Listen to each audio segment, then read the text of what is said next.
Chapter 20. For the rest of the day and the next two, the men worked on the fence and the buffalo pen. Charlie and one of Mr. Garner's men, a tall, slender fellow by the name of Trundle, stayed behind at our camp to do the cooking for our small army. When Charlie wasn't busy cooking, he went down to the Frio, by the Frio. I watched him as he gathered mud from the riverbed and mixed it with dry grass. At first, I thought he was playing with mud pies, like I used to when I was little. Finally, I realized he was building something. I didn't know what it was, but whatever the thing was that he was making, he worked very hard to get it finished. Since the place where the men were building the fence were only a half-mile or so from our camp, Mother Rose, the kids, and I would ride out on occasion to check the progress. When we were in camp, Mother and Rosa visited and helped with the cooking. Thomas found a place up the river where we could swim. It was one of the prettiest places I've ever seen. There was a big rock that hung out over a deep, clear pool.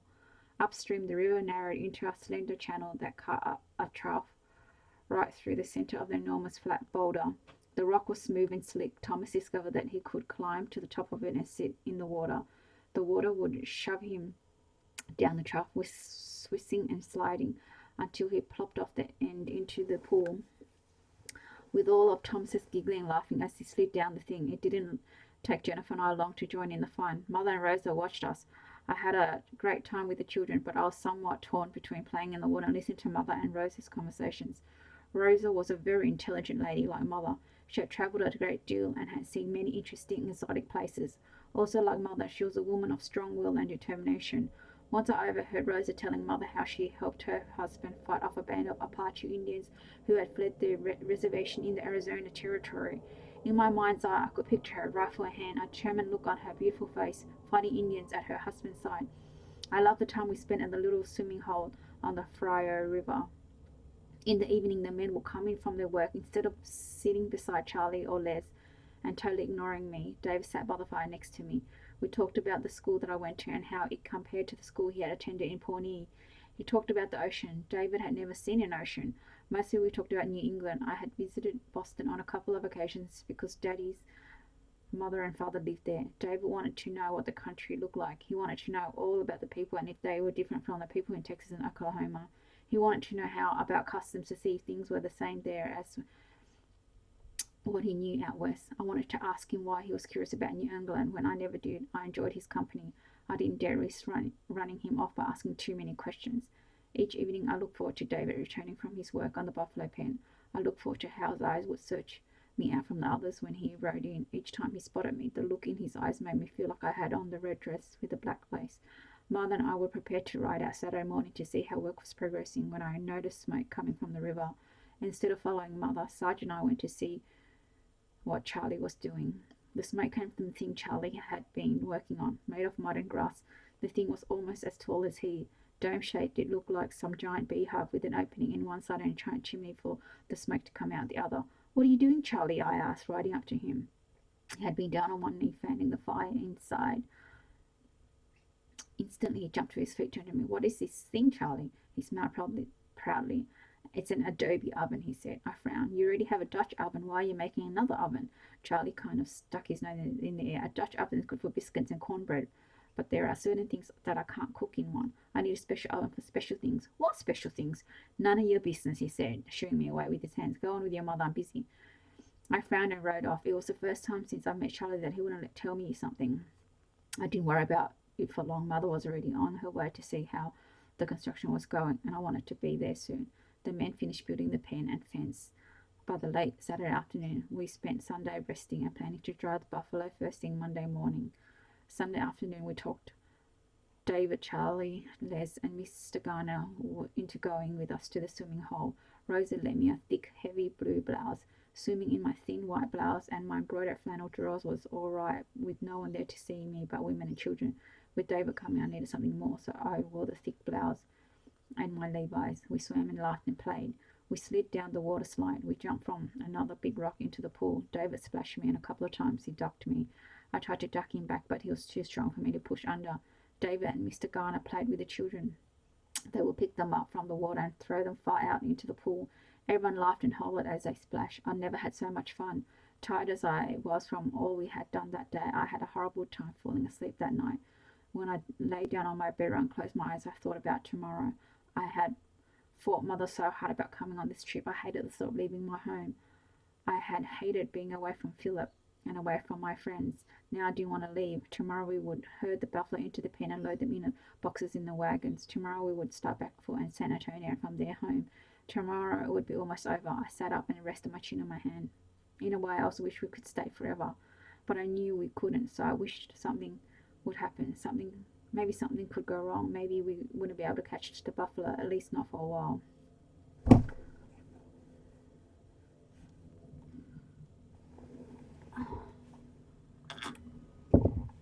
Chapter 21. Yankee's ears stood straight up. He reared and pranced as he came towards us. He could sense the tension, the excitement in the air. He knew something big was going to happen.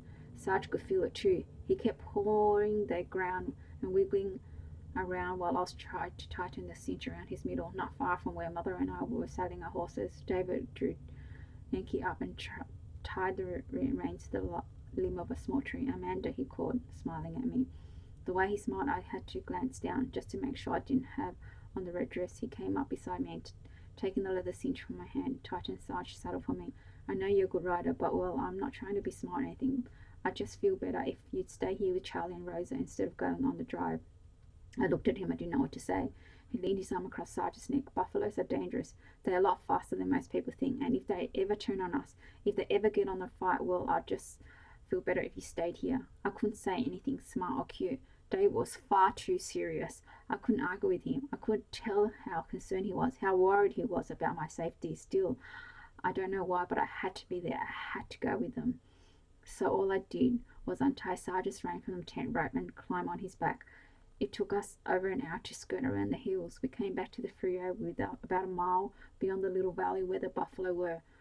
Once we reached the river, we found out across the flat a solid line of horse and rider. The wagon men stayed behind. They were hidden in a small clump of trees near the opening of the big pen. We didn't have enough lumber to make a solid fence clear across the valley, so the men had cut cedar posts and made an open fence. The plan was that if the buffalo didn't stampede, they would see the fence and turn to the left, following it into the solid wood corral. Once the buffalo were in there, the wagon men would jump from their hiding place and close the panels. It was a good plan. It almost worked. Though they were excited and jumpy, we forced our horses to walk. We talked as we rode slowly up the valley. That way the buffalo would hear our voices long before seeing us, and the horses wouldn't be startled into stampeding. When we rounded a sharp bend in the river, I saw them in the distance. They had stopped grazing and had clumped together, sniffing the air. They were so close they seemed more like a giant woolly ball than a herd of buffalo. Still as statues, they stood frozen, facing us. Then, as if on some unseen command, they broke. In the blink of an eye, the whole herd spun and raced away. They were so big and ran so hard that their hooves sounded like the rumbling of a heavy freight train. The noise echoed from the hills like thunder rolling up the freeway. "To the right," David shouted. "Don't get in front of them. Try to turn them towards the pen." The riders charged after the buffalo. Without me even thinking to kick him, Sarge raced off with others. At the cedar fence, the first 3 cows turned towards the pen. The 4th buffalo slammed into it. Another crashed into the back of her, and the pole snapped like water shooting through a hole in a dam. The buffalo poured through the opening and thundered off up the valley. Riders drew their horses to a stop. Some cursed, disappointed that we had missed. For a second we all sat there listening to the sound of the pounding hooves as the buffalo escaped our well-planned trap. "Rosa!" The sudden scream from Mr. Garner startled me. I looked over my shoulder. He stood in his stirrups, watching as the last buffalo disappeared through the hole in the fence. Then he kicked his horse hard and raced off after the thundering herd, suddenly my eyes flashing wide. Rosa, Jennifer, Thomas, Charlie, they were all up there, all in the camp, all directly in the path of the charging herd of buffalo. "Charlie!" I heard the scream, but it took a second to realize that the word had come from me. I kicked Sarge. We charged through the opening right on Mr. Garner's heels. Stan Garner was a big man, an old man. I couldn't come close to catching him, though. He drove his heels time and again into his horse's side. I watched through the dust as he rode up to the herd. "Rosa! Rosa!" He kept screaming over and over. "Rosa, get the children, run!"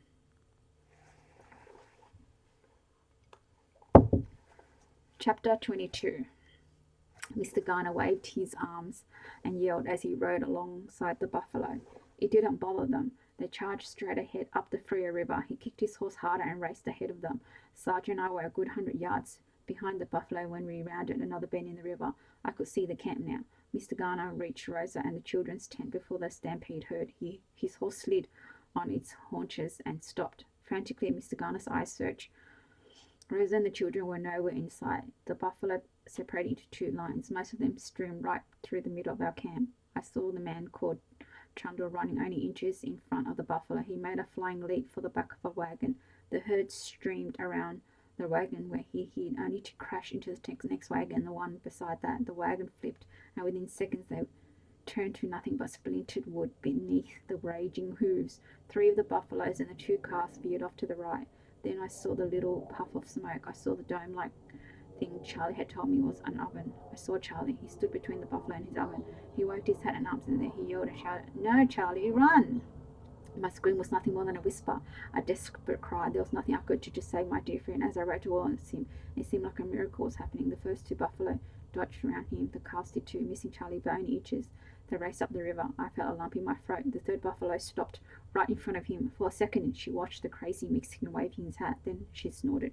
She gave one shake of her woolly head and charged. I heard Charlie scream as the huge, massive beast crushed into him. I kicked Sarge hard. I saw Charlie fly backwards and crumble against the side of his adobe oven. The buffalo charged again, kicking and struggling. Charlie tried to get out of her way. She pinned him to the ground. From the place where her short, curved black horn dug into his leg, I could see the dark red color of blood. Charlie tried desperately to crawl away from her. We were still at a dead outrun. I pointed Sarge's head at the center of the buffalo's side. I gouged my heels into the ribs as hard as I could. We slammed into the side of the buffalo. The crash was so hard, so sudden, the entire world seemed to stop. It was like a fast freight train crashing into the side of a mountain. Nothing moved. The stop lasted less than a split second. Suddenly, I felt myself flying. I went straight over Sarge's ears, arms spinning, legs kicking. I flew through the air with a bone-jarred thud. I landed a few feet away, scared, frantic. I scrambled to my feet. Sarge and buffalo had gone down. Dust flew. Hooves fought the air, kicking in all directions. Then they both rose from the cloud of dirt. The buffalo turned around and charged my pain. Sarge was too quick. He jumped out of the way, tail and head high. He galloped off. Then she saw me, frightened and angry. She panted for breath. Her panting seemed more like a low, deep growl. Her black eyes cut straight into me. They held me like a steel trap. She charged. I spun around, then ran. It was no use. Behind me, I could hear her gaining. It was like I was running but not moving. With each step I took, she seemed to close in on me. I could feel her hot breath from her flared nostrils. Out of nowhere, David was there. I saw him from the corner of my eye. He and Yankee raced towards me. He pulled his rifle from the scabbard. The buffalo was too close. There was no time for him to aim. Instead, he threw himself and his horse between me and the charging beast. Behind me, I heard Yankee scream. It was a high, shrill scream, a scream of fear and pain. Then there was a crashing sound. David's hat fell beside my running feet. I didn't stop. Something flew over my head. It hit the ground in front of me. David's rifle landed about 6 feet away. It blocked my path. I stopped and turned to look back. Yankee was sprawled on his side, flailing, struggling to get up. The buffalo dug a horn into his shoulder. He screamed again. Then the buffalo climbed over him and started for David. There was no time for him to get to his feet. Using his hands to lift his bottom from the ground, he started crawling away from her. She charged, but David managed to get his feet up. He shoved them against her head as she charged. She sent him tumbling, then shook her woolly head at him again. She lowered her horns. A hoof dug the ground. Dust shot in the air like a giant plume of smoke. I glanced down. David's rifle lay on my feet. The hammer was back. I hated guns.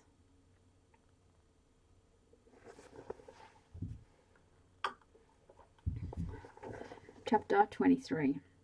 I didn't remember picking up the rifle, but suddenly it was in my hands. The buffalo snorted. She shook her woolly head. My finger went to the trigger. David tucked himself into a tight ball. He drew his feet up and wrapped his hands and arms around his head to protect him from her charge. I raced towards them. The buffalo lowered her horns. With one hand, I raised the rifle in front of me. The blue-black barrel was almost touching her sight when I squeezed the trigger. The explosion from the gun made a terrifying boom. The kick from the shot pushed the rifle back. It twisted my wrist. The buffalo jerked towards me. Her side hit the rifle. Between the jar shot and her body bumping the rifle, it fell from my hand. In a split second, the buffalo staggered the other direction, away from me. She didn't fall. She staggered another step. Then she turned. Nostrils flared. Her brown eyes found me. White froth dripped from her mouth. I could hear the growling sound of her breathing. I could see the hatred, the anger in those brown eyes. She lowered her head. I couldn't run. I couldn't even move. With one step, she was on me. Her woolly head slammed against my left hip. I felt myself lifted from the ground. I spun head over heels. There was no sense of time, of direction. I just flew for what seemed an eternity. I hit the ground on my shoulder and right cheek. Dirt filled my mouth. The tiny grains of sand felt like boulders between my teeth. The pain throbbed in my shoulder and head. I rolled to my back and sat up. Frantically, I struggled to get my feet under me. The buffalo charged me. Suddenly there was a shot, then another, and another rang out. I blinked and wiped the dirt from my eye. David on the ground where I was. I dropped the rifle. He cocked and shot the rifle again and again and again. Still she didn't stop. Her charge was a walk now. Her eyes never left me. I severed time. She kept coming. David fired again. He leaped to his feet and fired once more. Less than 10 inches from me, the buffalo dropped to her knees.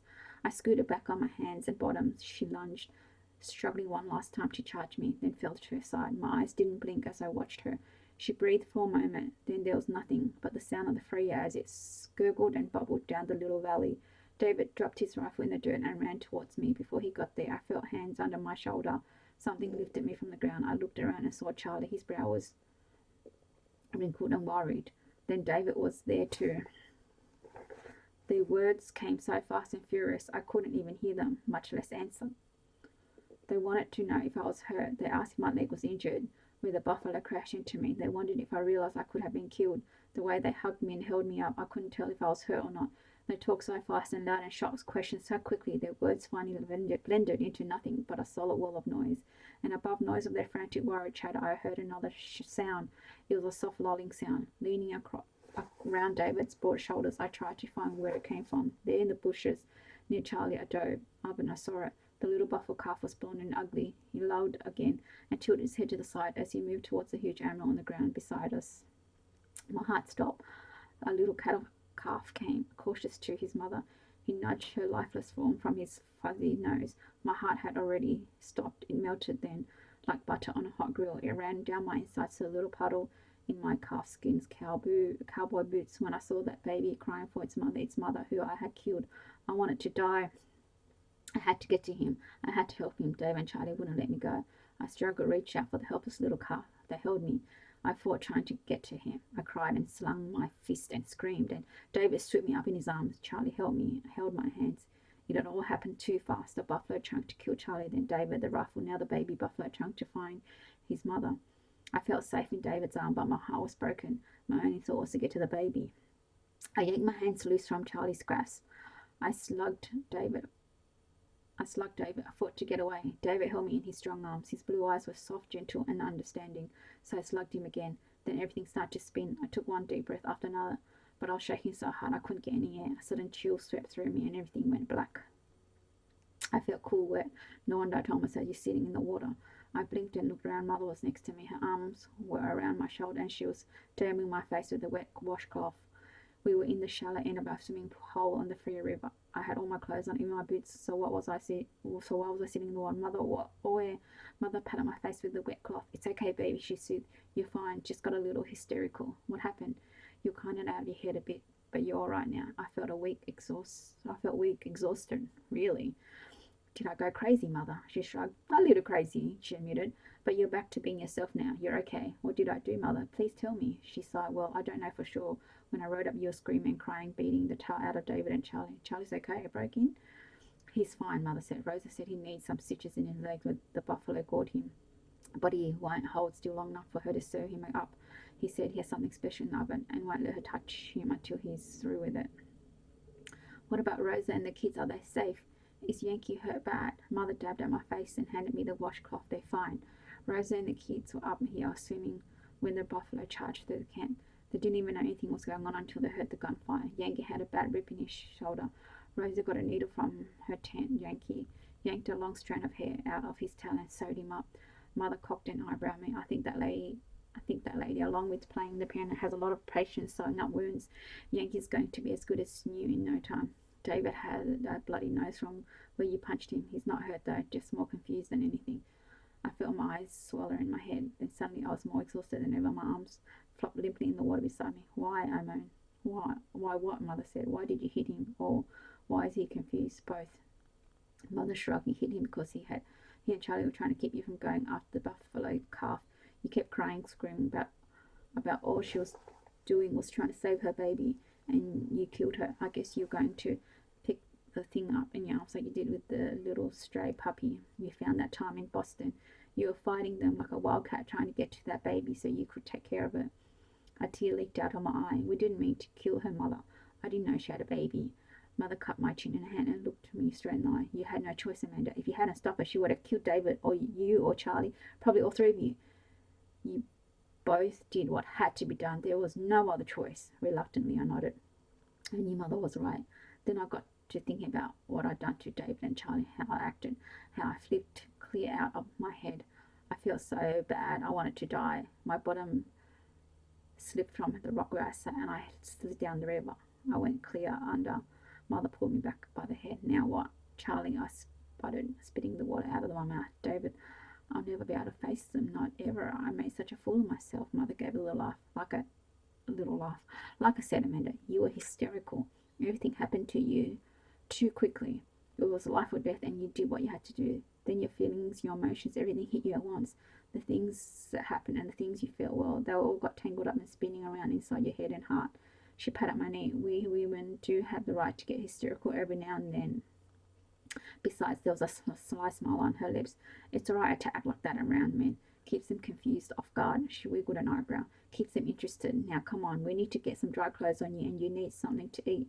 I heard Mother's words, but I guess I didn't listen. When we walked back into camp, I still wanted to die. I wanted to crawl under a rock and hide. I never wanted anyone to see me again. I acted like such a fool.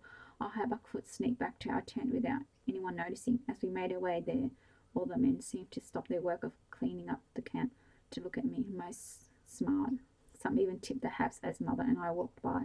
I couldn't understand. All I wanted to do was hide in my tent. I put on my dry clothes and crawled into my bedroll. Probably I could have been content to spend the rest of my life there if it hadn't been for Charlie.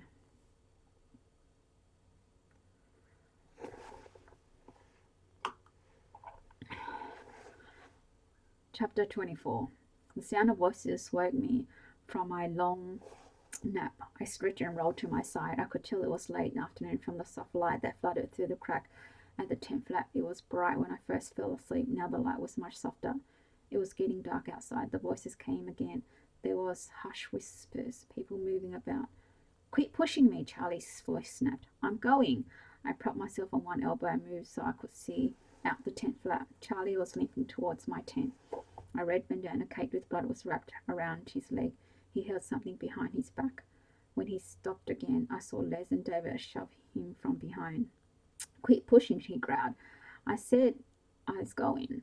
Well, go on, David chuckled. Charlie looked at the tent. I could hear him clear his throat. Miss Amanda, he called, are you awake? I took a deep breath, trying to clear the sleep from my head. Yes, Charlie, I called back. You reckon you could come out here for a minute, Miss Amanda? I kicked the blanket off my leg and sat up. Yes, Charlie, give me a second. I rubbed the sleep from my eyes and fluffed my hair. Then I struggled to my feet and opened the flap. The whole camp was there, like a turtle ducking into the safety of its shell. I pulled my head back in the tent, then I sighed. Sooner or later, you're going to have to face them, I told myself.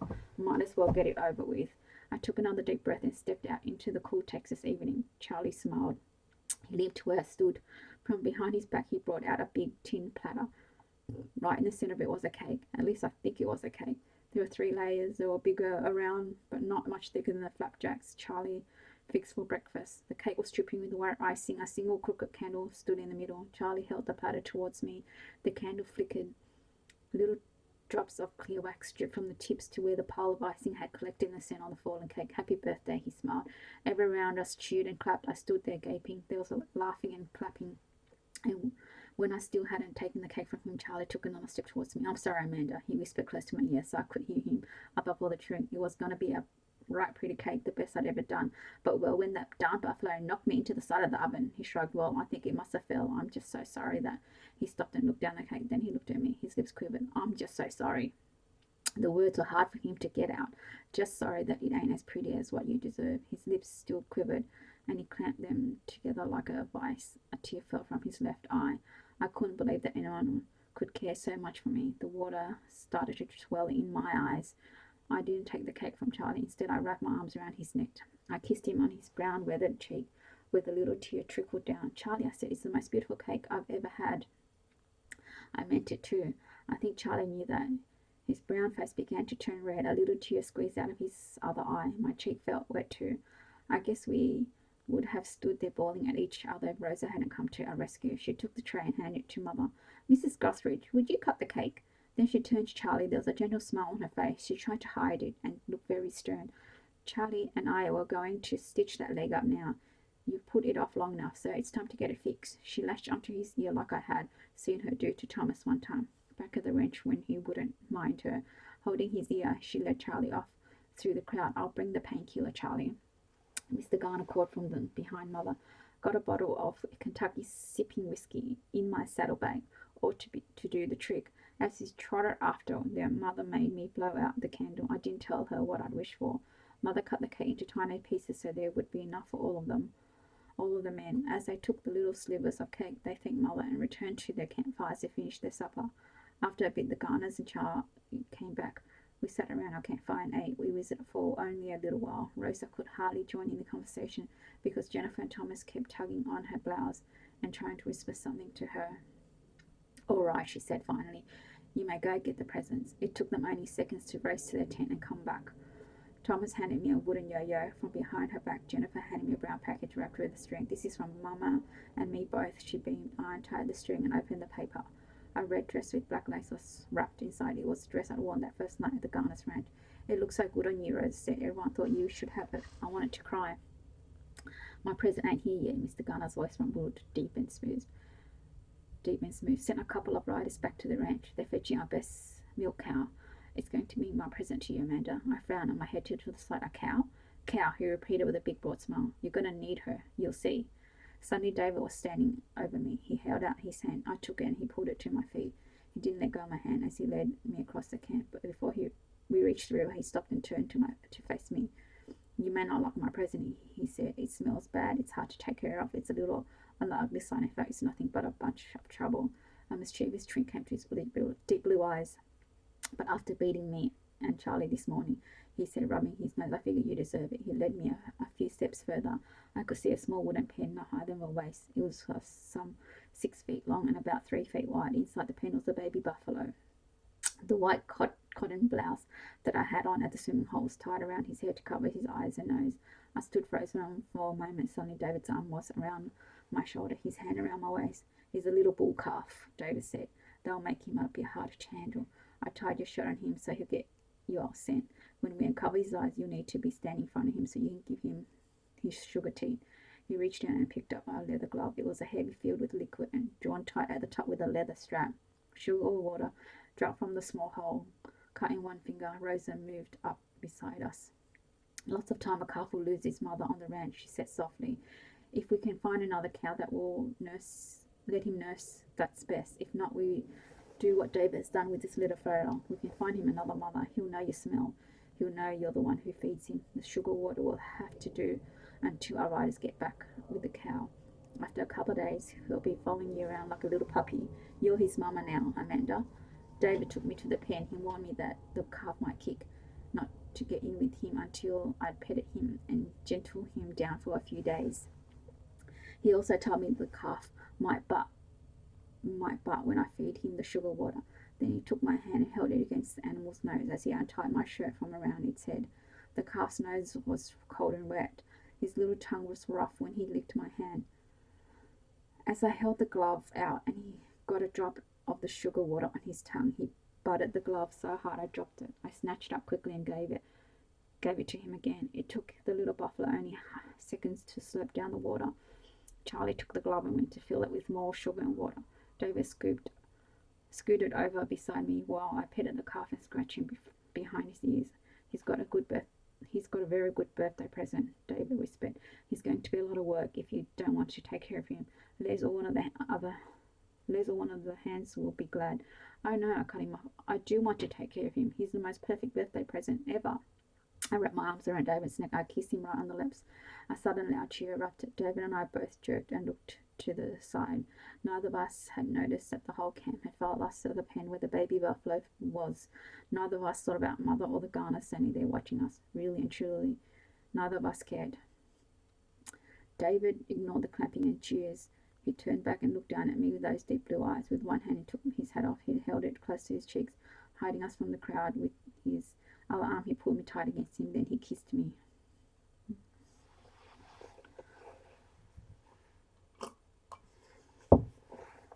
Chapter 25. The buffalo caught themselves. After stampeding through our camp, they ran a couple more miles up the river. They hid in a box canyon. The next morning, Mr. Garner found them. The men simply moved the wood panels they had built to block the opening of the canyon. We had them. The riders Mr. Garner had set back to the ranch, returning around noon that day, leading the milk cow. They also brought a large leather bag that held more milk than the glove I had been using to feed the calf sugar water. I named him Potlicker. He really named himself. The first morning I led him out of the pen to follow me around. He found the little pot that Charlie used to make syrup for our flapjacks. Before Charlie could get away from him, he licked every bit of syrup from it. In fact, every time he saw the pot, he knocked it over and started licking it. Charlie finally had to hide the thing. Potlicker followed me everywhere. He loved me to scratch him behind his ears while I fed him. He loved the sugar water almost as much as the milk. Sometimes when we went to the swimming hole with the Garners, he would step on bent rolls or knock something over. None of them seemed to mind. It took 3 or more days before we were ready to leave the Frio River. The men built chutes at the mouth of the buffalo pen. The chutes narrowed down to an opening big enough for only one buffalo to squeeze into. At the end of the opening, men positioned the crates that they had built. Each crate had enough room for one buffalo and a little hay and water. It was so narrow the animals couldn't turn around. They had no room to charge the inside walls of the crate and break the thick wood. The buffalo still tried to break free. There was always banging and crashing and bellowing coming from inside the wooden walls. After the men had the buffalo locked in the crates, it took 20 to 30 hands to lift each crate into a wagon. We headed back to the Garner Ranch and reached it by Saturday night. We wanted to spend Sunday there, but David and Mr. Garner agreed that the buffalo would not do well in those tiny crates for very long. We needed to get them to the railhead at San Antonio, then on to the ranch at Pawnee as quickly as possible. When we were prepared to leave at daybreak on Sunday morning, I couldn't help but notice how much smaller our caravan seemed without the Garners and their 20 ranch hands. Still, we did form quite a line. Mr. Garner had 2 of his best riders lead us. We said they knew the quickest and easiest wagon route back to Kerrville. They rode at the front of the line. The wagons and the buffalo were next, followed by Les, Mother, and Charlie and his pack horse. I rode behind the pack horse with Potlicker behind me, that is, when he wasn't scampering around in circles or venturing out for short jaunts to smell the white flowers he found along the way. David rode behind me, leading the old milk cow. As we left, the whole Garner ranch turned out to see us off. There was a lot of talking and shaking of hands. When Mr. Garner and Rosa came to tell me goodbye, I leaned down and kissed each of them on the cheek. "Thank you for everything," I said. It was more than Thomas could stand. Rosa lifted him up and Mr. Garner lifted Jennifer, so I could kiss each of them goodbye too. Folks here at the ranch heard about what you'd done back in the Frio, Mrs. Amanda, about how you risked your own life to save Charlie and David. And they've seen for themselves how that little buffalo cow follows you around and how you've been taking care of him, Mr. Garner said. They got a little song they want to sing you, kind of a little tribute to see you on your way. Don't mind, do ya? I shook my head. He nodded at the people behind them. 3 men holding guitars started to play. A song burst from the people and jumped into my ears like the clickety-clack of train wheels. "Buffalo girl, won't you come out tonight? Come out tonight. Come out tonight. Buffalo girl, won't you come out tonight and dance by the light of the moon?" And behind me, as I followed Charlie's pack horse and kept a watchful eye on Potlicker, I could hear Mr. Garner's deep rumbling voice singing above all the others. I danced with a girl with a hole in her stocking, and her knees kept a rocking. I kept a knocking, and her toes kept a rocking. I danced with a girl with a hole in her stocking, and we danced by the light of the moon. "Buffalo girl, won't you come out tonight? Come out tonight." The song faded in the distance, the memory of the Garners, the others I had met, and the time I spent with them on the Frio River, that never faded. We reached Kerrville on Tuesday. Mother instantly wired Father to let him know we were safe. We left in San Antonio on Thursday, and by Monday the buffalo were safe in large, spacious pens at the Lily Ranch in Pawnee. Mayor Lily was most delighted to see my baby buffalo. He had procured the herd from Omaha, but of the 20 buffalo there wasn't a bull among them. Potlicker and an old bull of Mayor Lily named Black Bull were destined to be the fathers of the surviving Texas herd. David promised to take care of Potlicker until he was old enough to join the herd. "I won't have one of the hands do it," he said. "I'll take care of him myself." Charlie kissed me goodbye when we left. "I'll make sure he takes good care of him, Miss Amanda." He curled the tip of his mustache moustache between his thumbs and finger. He gave a quick shake of his head. I am sure going to miss you. I leaned down from the backboard and kissed him on the forehead. I'll miss you too, Charlie. At 10:05 on Monday morning, the steam engine puffed, the whistle blew, the steel wheels spun on the tracks. The train inched forward. I was going home. David stood on the wooden train platform. We held hands through the open window of the train car. As the engine began to inch forward, David took the big cowboy hat from his head. He stretched up to his tiptoe and gave me one last kiss. Still holding my hand in his, he walked alongside the train. Remember back on the trail when I asked you about the people in New England and around Boston? I nodded. The reason I was wondering, he said, clearing his throat. Well, Millie's been thinking about sending me to a school back there. I didn't mention it because I didn't know if I would be accepted or not, but Mary Lily gave me a letter saying I'd been accepted at the Harvard Law School next year. He was walking faster now. Mary Lily said that learning the white man's law and how to deal with them is probably the best way to help my people. He walked faster. I won't ever leave Oklahoma territory for good, and there ain't much there. A little girl, good farmland, nice people. It will take some time to finish my schooling, but he was trotting now, trying to keep up with the train. It was hard for him to run in those big cowboy boots. The train was moving faster. David was running harder. But he puffed. The train picked up more speed. Hard as we tried to hold on. My hand was finally pulled from his just as we reached the edge of the platform. But what? I shouted above the racket from the train. But I love you, he yelled. I laughed. I love you too. Then at the top of the lungs, loud enough for the whole world to hear, he screamed, I love you, Amanda Guthridge. Will you marry me? He was so far behind I could barely hear him. The train whistle sounded again, and I knew that no matter how loud I screamed, he wouldn't be able to hear me, so I nodded. I was hanging so far out the train window and jerking my head up and down so hard. Well, if Mother hadn't reached me, catching me by the skirt and pulling me back, I probably would have landed on my head beside the speeding train. I love you, Mother. Yes, dear, she answered without so much glancing up from the new book she'd bought in San Antonio. I'm going to marry him, Mother. Yes, dear, she answered, still ignoring me. I hated when Mother ignored me. I really mean it, Mother. I insisted. I will marry David Tortree. Mother peeked out over the top of her book. I know, dear. In fact, I probably knew it before you did. Now hush and tell me. Let me finish this chapter. My mother never ceased to amaze me. We were halfway to Denver. When she finished the book, we went to the dining car and ate. Then we walked around the train a bit to stretch and to check on Sarge, who was riding in the baggage car. Mother picked up the other books she'd bought as soon as we got back to our car. Before she started reading, she patted my knee. Sorry I didn't have a birthday present for you, she said. As soon as we get home, we'll get you something. I couldn't say anything. After all this fuss I had made on the way out here, how could I tell Mother that she'd already given me the best present of all? She'd given me this trip. Who in their right mind would ever want to go to Oklahoma or Texas? I remember asking myself on this trip out here. Now, as I watched the green grass and the gently rolling prairie, I couldn't help think, who in their right mind would ever want to leave? Thanks for listening.